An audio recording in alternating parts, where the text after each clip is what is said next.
There are 9 very common heating mistakes that almost everyone makes, wasting a lot of money and energy. In this video, I'll show you what they are and why you should absolutely avoid making them in the future.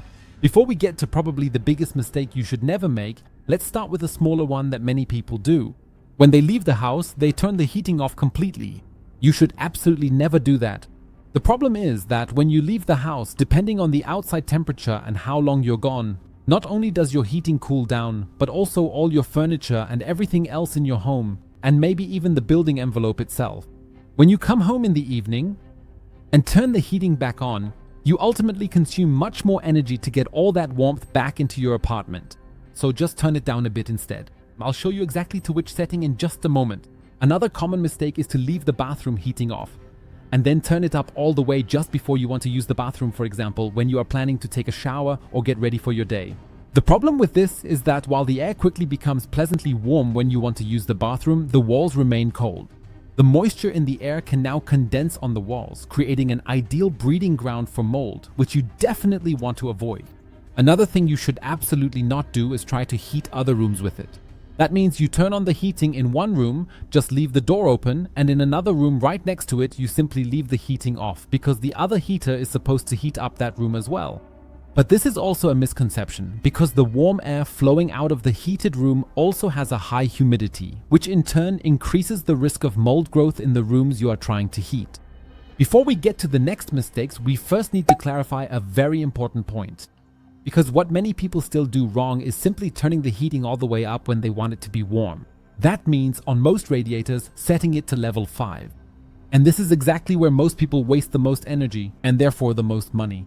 To understand this, you need to know how such a heating thermostat works. Because it measures the temperature right at the thermostat itself and it automatically switches off when a certain temperature is reached. More specifically, it turns off at the temperature you set using the numbers on the thermostat. This is because each number on the dial stands for a specific temperature value. For example, setting it to 1 means you want it to be 12 degrees Celsius. At 2 o'clock, it's 16 degrees. At 3 o'clock, the temperature is 20 degrees. At 4 o'clock, it's already 24 degrees. And at 5 o'clock, it's 28 degrees. That means if you simply set the heating to level 5, it will keep running until it's 28 degrees in your apartment. However, this doesn't make the water flow faster into the radiator, nor does it heat up any quicker. So base your settings on the temperatures you want to achieve in your apartment or rooms, set the heating to that level, and just leave it there. This way, you'll ensure that you consistently have the same temperature in each of your rooms. Another thing that burns an incredible amount of money is not cleaning your radiator properly, especially at the beginning of the heating season, because a lot of dust and dirt gradually builds up inside, which means you have to use much more extra energy to get it warm. That's why you should clean the inside of your radiator thoroughly at least once a year using a radiator cleaning brush like this one. With this, it's really quick and easy. Just briefly remove the grill at the top. I'll link a radiator cleaning brush like this for you in the video description below or in the pinned comment. They're really very affordable and you can use them to clean the inside of your radiator quickly and easily. Another big mistake many people still make when heating is how they ventilate their homes.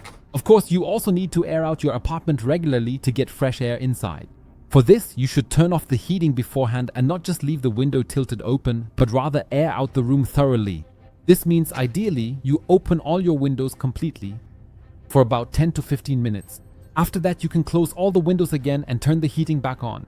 If instead you just leave the window tilted, you end up letting too much warm air escape from your apartment. Additionally, the masonry around the windows usually gets very cold, which can also become a breeding ground for mold. What should really go without saying is that you shouldn't put anything on your radiators. Don't use them to dry your laundry faster either. You also shouldn't block radiators, meaning you shouldn't place any large objects in front of them. They need enough space so that the air can circulate throughout your entire apartment. If there's no other way, like in my case for example, where the sofa is a bit in front of the radiator, you should always leave as much space as possible in between and not place it directly against the radiator. And what is also very important at the beginning of the heating season is proper bleeding of the radiators. Because only this way can you ensure that enough hot water flows into your radiators and your apartment gets warm quickly and easily. How you can properly bleed your radiator I explain in the video that you now see on the screen. Just click on it directly and take a look so you don't waste any unnecessary energy here. Literally,